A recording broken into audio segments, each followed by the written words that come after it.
Hello, everyone. I am Stephanie Lucas, founder and CEO of the Annuity Consultants and creator of the Heart-Centered Planning series. We are so thrilled to have with us today Bryan Sweet and Brittany Anderson. This is our second season of the Heart-Centered Planning series. So we're going to do an even deeper dive and get new insights on the 8 principles of the Heart-Centered Planning series. And for those of you that are new, welcome.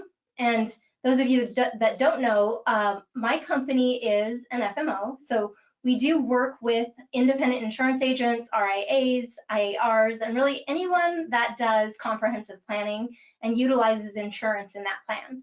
So just wanted you to know that that's what we're here to do, but we also really enjoy helping people grow as individuals and grow their businesses. And so that's what this Heart-Centered Planning series is all about. So a little bit of background. We created this series for people to really be able to connect with their clients on a soul level and really be present with them and plan in a different way and, really help them plan what they are desiring in their lives, plan for.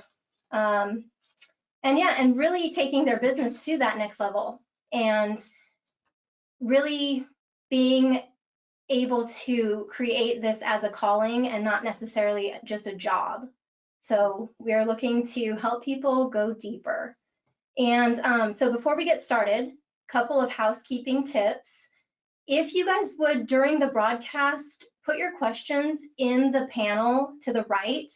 Allison is here and she'll be handing me notes with your questions. So we really want you to be, engaged in what we're talking about and, ask questions of both Bryan and Brittany. They are a wealth of information and you are going to learn so much good stuff from them today. So let me go ahead and introduce our speakers. We've got Brittany Anderson, who is co-founder of Dare to Dream Enterprises and co-host of the Ultimate Advisor podcast. As the president and shareholder of a top-ranking financial services firm, Sweet Financial Services, she has taken her business building and team engaging insights and has worked with CEOs, entrepreneurs, business owners, and authors. With over a decade of industry experience, Brittany is the co-creator of Ultimate Advisor Coaching and Ultimate Advisor Mastermind platforms. Her insights have been featured in national media outlets such as Huffington Post, Women, Inc., and Forbes magazine. Wow, super impressive background there. Thank you. I'm glad to be here. Yes. And then Bryan, he started in the financial services career in 1979. Wow. I started when I was 4. Excellent, excellent. Yeah. Well, I won't tell you how old I wasn't yet. Bryan has specialized in helping individuals accumulate and preserve wealth for retirement and beyond. He is known for creating his firm's proprietary process, the Dream Architect, which helps people live a fulfilling retirement full of possibilities. He established his own firm, Sweet Financial Services, in 1987. Bryan has been repeatedly recognized by multiple industry publications as one of the top financial advisors in the U.S., including Forbes Best in State Wealth Advisors, Inc. Top 5,000 lists for fastest growing companies, Research Magazine's Hall of Fame, and more. So very impressive, guys. Welcome, both of you. Thank you so much. Nice to be here, Stephanie. Thank you.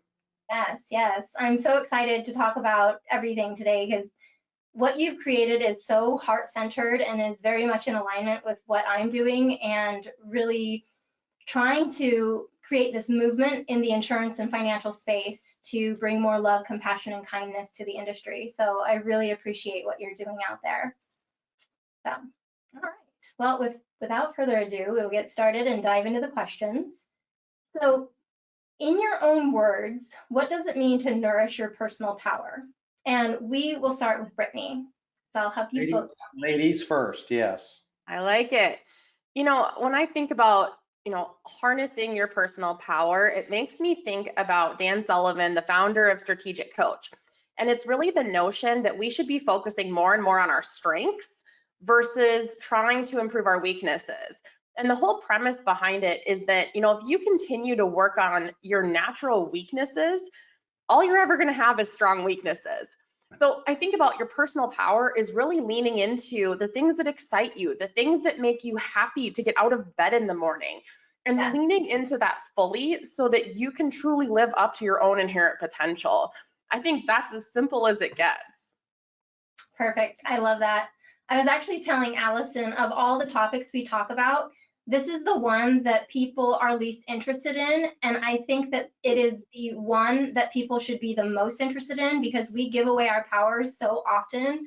And I think you guys have some really amazing insights on this topic. So super excited to hear what you've got to say, Bryan. Yeah, Brittany said that very eloquently, but I think it's something that you have to be very conscious of and want to harness really early in the mornings. So what I think at least works for me is every morning I read and write about my vision on where I want to be in the future. And I actually call it believing time in the morning. And people have called it thinking time, but I call it believing time, because if you talk about all the things that make you positive and where you want to be, you actually start believing things the multiple times you tell yourself that. Yes, yes. So you mean you can actually convince yourself something is going to happen and it will happen? That's happened many times like that, yes. Well, and quite the opposite, right? So things that you don't want to happen, you can literally make those happen because that's what you're thinking about. So Yeah, your yeah, mind's a powerful thing, so harness it in a positive way. yes, absolutely. I love that. All right, so can you both share about your career paths and how you came to be where you are today? And again, we'll Sure. go with, yeah. All right. So, I think back, I was actually, before I started at Sweet Financial, I was managing a jewelry store of a very large national chain. And I knew not too long into it that the corporate world was probably not where I wanted to be. A job opening came up at Sweet Financial for a client service associate, and I don't know what it was, but I felt drawn to it. I was like, I got to be part of that company. I don't know why, but I feel like that needs to be the case. So I got hired after a long hiring process. Slow to hire, quick to fire is the mantra around here for a long time. So started in client service. I was assisting one of the advisors and really, really missed management, missed leadership.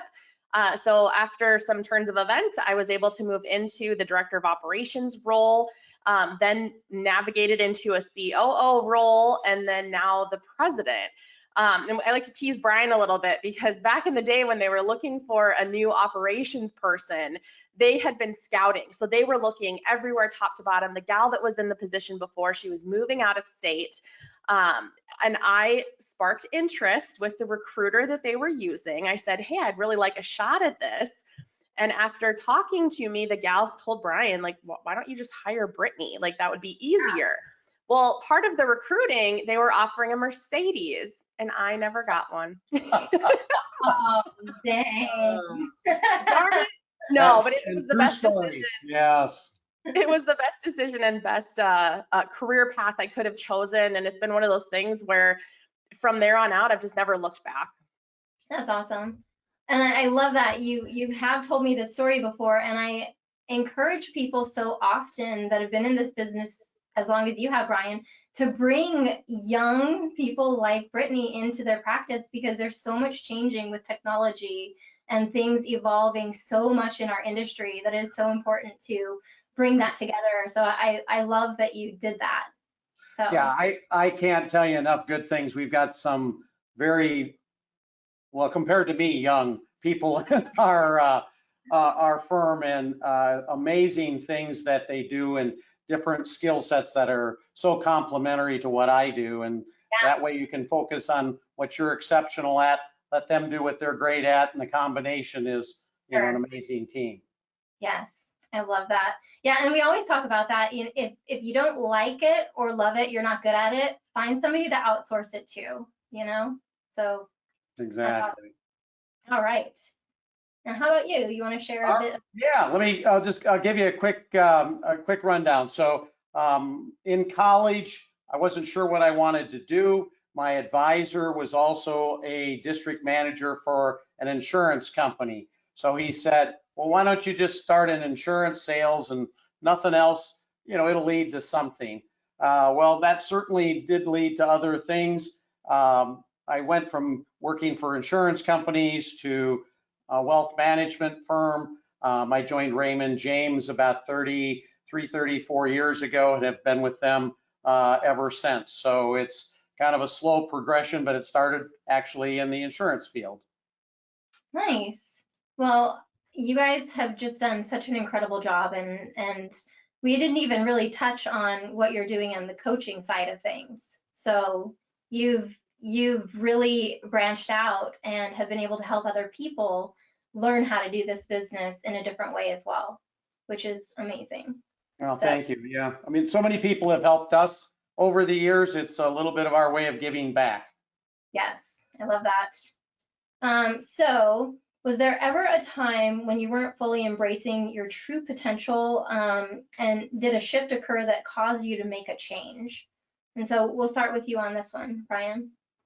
Yeah, the first thing that comes to mind is probably 18 or 20 years ago, I was at Raymond James, and the chairman of Raymond James and I were sitting around with a few people after an event, and he looked at me and said, you really have everything it takes to be one of the top, well, they called it Chairman's Council at the time, which was the top 35 people in the company. And literally that gave me the confidence that I could be a Chairman's Council member, and literally the next year and every year since, I've been one. So I would call that a defining moment. Yeah, that's awesome. It's incredible when somebody else tells you you can do something, how you're able to achieve it. Yeah, sometimes you just need somebody else's help to get you over the hump. Yeah, absolutely. All right, and Brittany? Yeah, that's such a great question. I think there's kind of an adage that if you're not embarrassed by who you were last year, you're probably not pushing yourself hard enough. So I can think of so many times in my life where I maybe haven't leaned fully into my potential. But I think it goes back to when I think about when I started my career, I always knew I wanted to be in management, always knew I wanted to be probably more so than management leadership. That was always intriguing to me from a really young age. I remember being in programs in like elementary school, and I would take the lead on it, and I just loved being able to get people rallied. So being in the corporate environment, I felt really, really stifled. So before even coming into this industry and this career, it was like you couldn't eat, sleep, breathe, move without doing things a certain way, even if there was an obvious better way. So that was really eye-opening for me, just that I think at that time I didn't know what it was, but I think that's kind of when I uncovered or unlocked my own entrepreneurial nature. I just think that's something that's been part of me for forever. And again, I mean, if you're not growing, you're dying. So we're always looking to improve and always looking to kind of move through maybe certain roadblocks in our own lives. Yeah, that's amazing. And that's definitely the attitude to have, especially in an industry that is just constantly changing. Like you always have to be bettering yourself, evolving, and understanding what you can do in order to grow. So absolutely. All right, Brittany, can you tell us a little bit about the Ultimate Advisor Coaching and Ultimate Advisor Mastermind platforms? Sure. So I'll give a little bit of background. One thing that, Brian alluded to this a little bit a moment ago, we are firm believers in not reinventing the wheel. And as we started looking at all the things that we were doing within Sweet Financial, and, Brian being part of Raymond James Financial Services for over 30 years, we were getting asked a lot of questions. Yeah. Brian actually hosts, which we just got back from recently, it was absolutely amazing, but hosts what's called the Elite Wealth Advisor Symposium alongside another advisor within Raymond James. And myself, I spoke, and then our now business partner and Ultimate Advisor, Dre Redfern of Redfern Media, he spoke at the same event. It was the first and founding event that Brian had done, and Bryan had a whole bunch of advisors come up and basically ask, how do I get what Brittany talked about? And how do I get what Dre talked about? So we got into conversation saying there's a need for this and there's a demand in our industry, and advisors are hungry and they're not getting the training that they deserve. So we built it. So we decided, we're like, let's come at it from all angles. Let's create multiple pillars to help advisors, number one, define their own definition of success and not chase somebody else's, but then to actually get to the things that are meaningful to them. So that's how Ultimate Advisor Coaching started. And, you know, it was interesting. Our initial programs, we'd have advisor get through the 90-day sprint with us, and then they'd sit there and go, well, what are we going to do now? What's next? And we're sitting there going, good question. I don't know. So we decided to form this mastermind where basically it's that next level up where, yes, we come in, we do some presenting and teaching and speaking, but it's really just putting other advisors in a room with other really smart advisors and all of us learning from each other. And it's been, I mean, it's been amazing. It's been fun and it's energizing, and you get to meet some really great people, and actually it gives us, as far as fulfillment goes, an ability to help even more people through those advisors that we may not have the capacity for at Sweet Financial. So it's kind of a win across the board. That's awesome. Well, and this is really a testament to the shift that I'm seeing, where it's no longer the days of hoarding information, right? It's sharing of information and co-creation. And I think that the more we share, we realize we're the secret sauce. You could tell somebody exactly how you do something, exact step by step, and they're still not going to do it the way that you do it. They're not going to connect with the same people that you're going to connect with. So why, right? Share. Just, it's amazing. Love it. Collaboration. Yeah, it's so true. Bryan's huge. He could talk for days on that topic. Yeah. Yeah, Well, collaboration and giving are, amazing things, and the results you get are astronomical. So absolutely. anybody that worries about telling the trade secrets apparently hasn't done it yet. So, because all good things happen. Yes, like I had to sign 3 NDAs to talk about a concept. And I was like, what are you guys doing? So anyway, it still exists. We're still working on it. Now, Bryan, how about you? Can you share with us what your Dream Architect program is all about and what inspired the name? Yeah, and I'll start out by talking about what inspired me, because I did create it, and then Brittany's probably a little more eloquent in explaining the process. But the Dream Architect is a concept that came to me during a strategic coach training program when I was at a meeting one time. And I've always been inspired by Zig Ziglar and people like Zig Ziglar. And I thought, well, how fun would it be to help clients build their dreams and make them come true? And then consequently, with wordsmithing, came up with the word Dream Architect. And so that's always been something, I've had a desire to do. And what I found with people is, when you're a kid, anything's possible. I want to be a fireman, an astronaut, you just think anything's possible.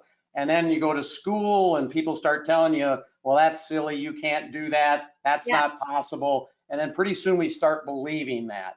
And so my objective is really to take that thought process of being your mindset and money and putting them together, which is really what the Dream Architect does. So we're ideally trying to make that a national movement. And maybe, Brittany, you can eloquently talk about, the process. Yeah. When we really started honing in on what the process looks like, we came up with 4 steps. And I'm going to preface this by saying that it's grown beyond that. But basically what we do is we bring our clients or our prospects through this 4-step system. We really have them focus, just like Bryan said, what is your vision? What do you want to accomplish? What are the things that you actually want to do in your life?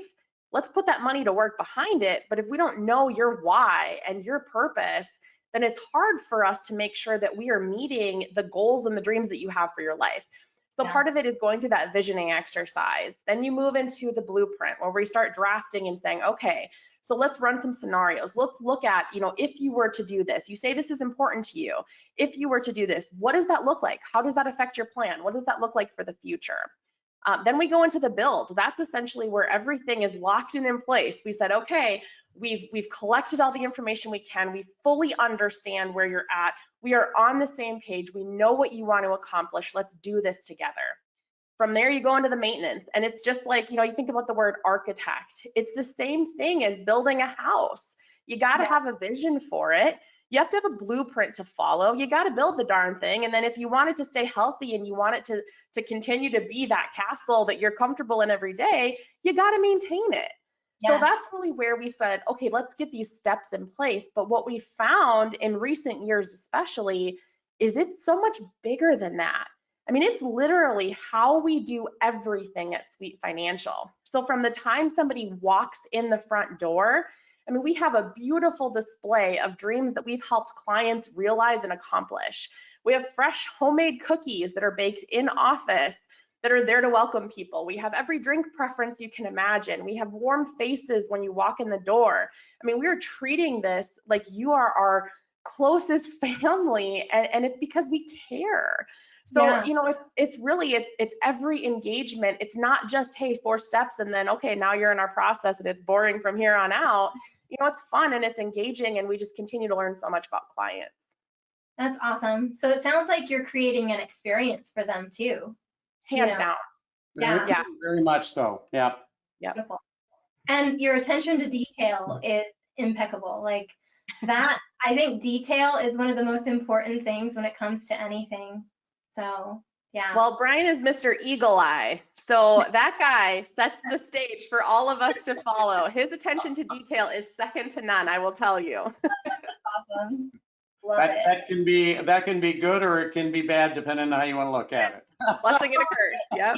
If you're trying to be perfect, then it might get a little bit hard, but That's right. That's right. If you understand that that's not something you need to do, because everybody's idea of perfection is different. So amen. Yeah.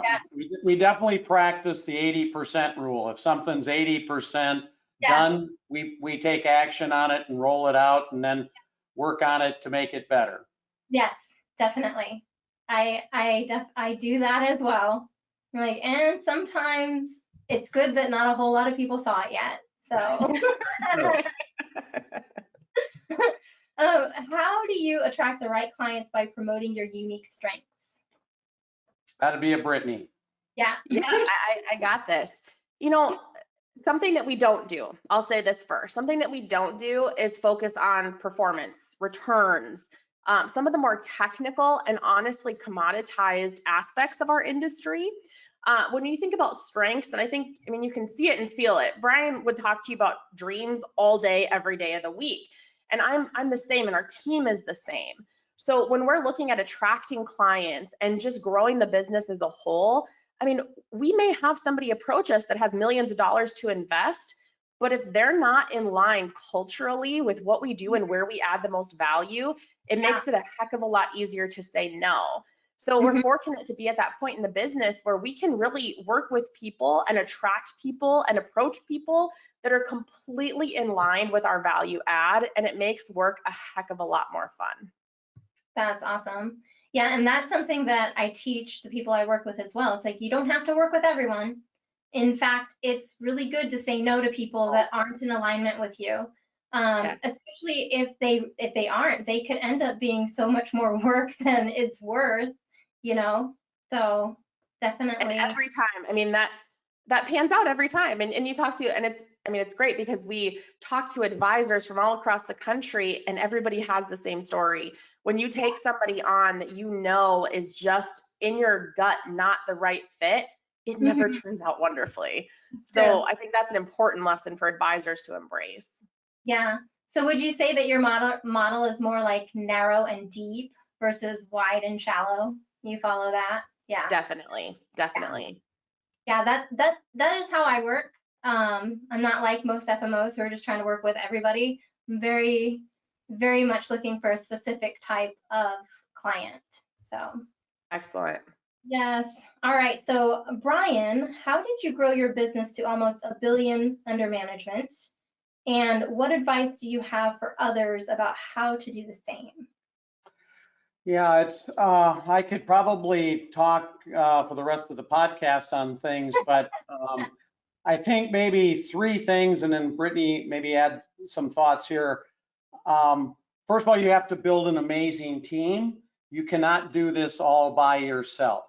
And if you utilize your strengths and then find other people that do what they do that you don't like or aren't good at, and continue to make sure that they're excellent people, that's one key. Two is be very consistent in your activities. What I've found with a lot of advisors and talking to them is they'll try something and they'll try it once and it didn't work. And then they go, well, I'm just going to give that up. It doesn't work. You just need to consistently deliver whatever it is for long periods of time. And the compounding effect of that is amazing. And then the third thing is, and probably should have been first, is just always do what's in the best interest of the client. If you don't get any business, that's okay. I can give you lots of examples where we did the best thing and years later they came back and did business with us because that was the appropriate time. It wasn't when we initially met with them. So those are probably the top three that come to mind. I don't know, Brittany, do you have anything else that you would add? No, I mean, I think you nailed it, Brian. And the thing, I'll comment on one of them with the team. I think that there can be a misconception out there because you can have a really great quality, capable team and you can still stifle the heck out of them. So I think to go hand in hand with that and something that we continue to work on every day is truly giving that great team the autonomy to make decisions on your behalf in the area that they are exceptional at. So, for us, we have team members that create these amazing client experiences and we find out after the fact. And to us, that's a huge win. I mean, that's something that you're like, oh my gosh, yes, keep doing that. So I think that's something to be said because there's a lot of really great, exceptional advisors out there who still feel like they have to micromanage or be involved in every decision. And it's just not the case. Let your people shine, hire based on strengths, and that will absolutely help your business grow. So yeah, that's the only thing that I would add. Totally agree with that. Now, back to what you were talking about, Brian, about committing to things. If we're talking specific to, like, say, marketing or something new that you're incorporating, what is a good time frame that you think people should commit to something before they abandon it? I think it depends on what it is, but I think one of the things that doesn't happen is if you talk about marketing, try it and then find out what isn't working and then change it and then find out what's not working. Is you got to know the numbers behind the scenes and what's causing it not to work. And then you got to try and fix that to see what the results are. Because sometimes it's a word or one little thing that makes all the difference. But if you don't keep doing changes and tracking the change in the results or where is it breaking down, then you're pretty much guaranteed to not have good results. So I think if you've gone through several versions of that and there's nothing else that you can change and there's nothing else that you can upgrade, then for sure it's not working. Yeah, I'd agree with that for sure. And typically when I'm working with an advisor or an agent and they're implementing something new, I tell them at least 6 months, give it at least 6 months. Yeah, for sure. I agree with that. Looks like it's a comment from William. It says their approach is similar to what Bill Bouchard, or Backrack maybe? I don't know who that, has been doing for many years. He trains CFPs in value-based selling and the art of building high trust client relationships. Is that Bill Backrack, maybe? Oh, maybe. Yeah. I, first of all, can't read Allison's handwriting very well. Sorry. Yeah, that sounds like Bill Backrack. Yep. Yes, that's what it sounds like. So you're familiar and you would agree with that? Yep. Cool. Well, thanks for that comment, Bill.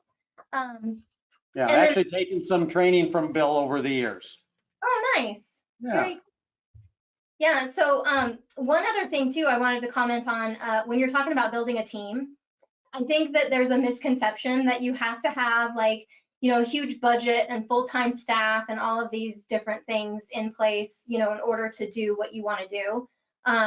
Because of technology and the way things have evolved, there are some incredible virtual assistants that you can get for very inexpensive, and you don't have to hire them full time. You can have them do what they're good at, and you can have multiple ones if you need to. So there are a lot of different ways to build what you desire to build. And I think the key to it is relinquishing control. That a lot of people want to control everything and micromanage. And if we can, do that, then I think there are a lot of options out there that are really great for people to grow their practices. So Definitely. yeah. All right. So what, in your opinion, needs to change about the financial industry today? And we'll start with you, Brittany. And I'm going to get both of your opinions on this because I know there are a lot of things we could change. So Yeah. I'll start it off by saying I think there's a couple things. I think that we need to move towards an even more holistic approach with our clients. So, I think a lot of people can say that they're wealth planners, and that might mean like, well, I've looked at your social security scenario and your 401k and you're good. So there's some out there that are like that, but I think there's so much more to it. We talk about dreams, and not everybody has that focus. Not every advisor feels comfortable using that language. That's okay. But the bottom line is you have to understand your client. You have to understand their values. You have to understand their relationships and what they deem as important. So I think that deeper connection and that deeper, trust factor is essential. The other thing that, Bryan, this will be a good segue to Bryan, but focusing too on the tax component. We don't have to be tax professionals. We don't have to necessarily be CPAs, but we have to understand it and we have to advise on it so that we can work collaboratively with their CPA, collaboratively with their attorneys, and making sure that we are part of their professional network and not just this solo advisor living out here kind of on our own island. It's hard to give real holistic advice without that deeper connection to their advisors as well, or other advisors. yeah, I totally agree with that. And that is another thing that I always recommend is like have strategic partnerships with the people that specialize in these areas that you don't. Absolutely. And if doesn't have a CPA or an elder care attorney or estate planning attorney, whatever, have somebody that you can refer them to that you trust and that won't mess your plan up. Yeah, absolutely. Absolutely. All right. And Bryan, what about you? Well, Brittany and I must be spending too much time together because my answer is going to be very similar. The industry tends to be, so this is compliments to you, Stephanie, because you're definitely a different, different firm. But we push way too many products, and where all the bad things happen is the wrong product for the wrong person by somebody trying to make a commission. And if we all were based on planning and doing what's in the best interest of the client, all those things wouldn't happen. So kudos to you to take your industry and take it to another level. Thank you. I appreciate that. Yeah, and I would definitely agree. Like, there are too many people that are outselling product and not really planning, and that's why we have so many regulations and suitability and all the things. It's just crazy. So I would definitely agree. All right. How about what advice do you have for people listening on how they can embrace their personal power? So we'll go to you, Brittany, on this one first. Yeah, I think number one, that's a loaded question. I think people spend so much time looking for their purpose. And I think that you can truly get through your entire life and still feel like there's this void where maybe I didn't quite hit it. And it makes me think of, Bryan, he mentioned Zig Ziglar a bit ago, great American author, but he had this adage, and I'm not going to get this dead on, but the point of it is, you can have everything you want in life if you help enough other people get what they want. So I think if you live by that and you embrace that, again, that's what's going to get you great momentum. That's what's going to help you fulfill that purpose, because I think our purpose evolves and changes over time. So that's something, that Zig Ziglar quote is something that I consciously and intentionally try to live by every day, so that when you're frustrated or you're overwhelmed or you're feeling pulled in a million different directions, you're like, hey, I'm going to have everything I want in this life if I just continue to serve and I continue to get people exactly what they want. Yes, yes, I love that. That is truly what we're here to do, especially in this industry, is to be in service of others, Absolutely. Yes. Oh, couldn't have said it better. All right, Brian. Yeah, I would say it's probably three things. One is invest and believe in yourself, because there's no better investment than investing back here. Yes. The second one would be do something every day to get better. As Brittany alluded to, if you're not a much better person than you were 12 months ago, you haven't done enough to get better. And then I think the third one would be, look back every day and determine what the wins are. You may have to search a little bit more some days, but there's always something.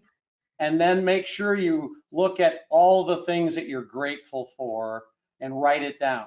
Yes. And if you do that, all of those things kind of tie together to make life pretty amazing.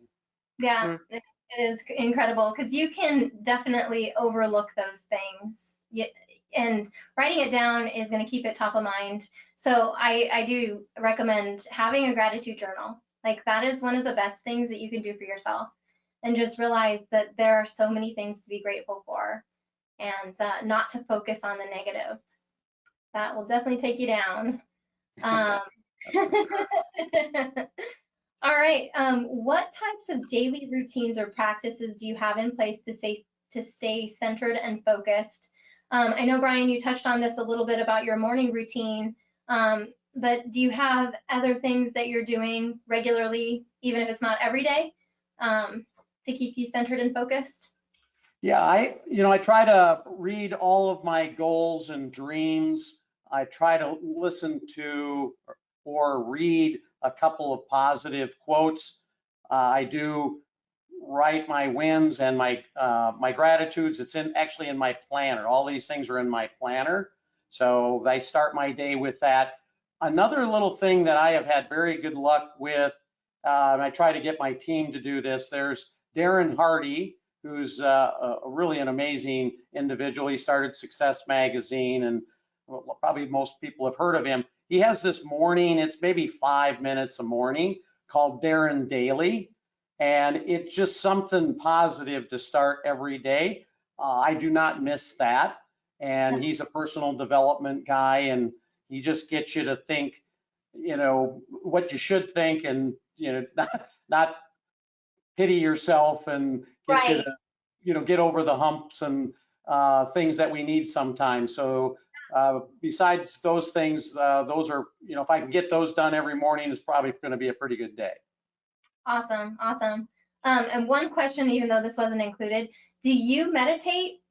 Is that a part of your practice regularly, or is that something? I have meditated. I definitely would need some work on that, but I know lots of people that get extreme benefits from it, but I, at least at this point, have not added that to my routine. Okay. Well, I just figured I'd ask, because that right there is like principle number one, and not necessarily meditating, but how you keep yourself grounded. And there are lots of ways to do that. Some people pray, some people go and walk in nature, but meditation is a huge part of my daily routine. Yeah. So maybe my believing time is my meditation. Yeah, maybe. Yeah, definitely. So. All right, Brittany, what about you? What types of daily routines or practices do you have in place to stay centered and focused? Yeah. I was thinking as Brian was talking, and I'm also a big proponent of gratitude. That's something that I focus on every single day. It's something I do with my kids. And it's funny too, because, if you're listening to this and you have little ones, that sometimes your planned quiet focus time isn't always super quiet, focused, or, planned. So, something that I've really been embracing lately, there's a couple different things. Number one, if I'm consciously like in the day to day, right? You're in your momentum, you've got your tasks, you've got your stuff that you're doing. I intentionally have been stopping and making note of the things that I need to stop doing because it helps keep me focused on what I should be doing.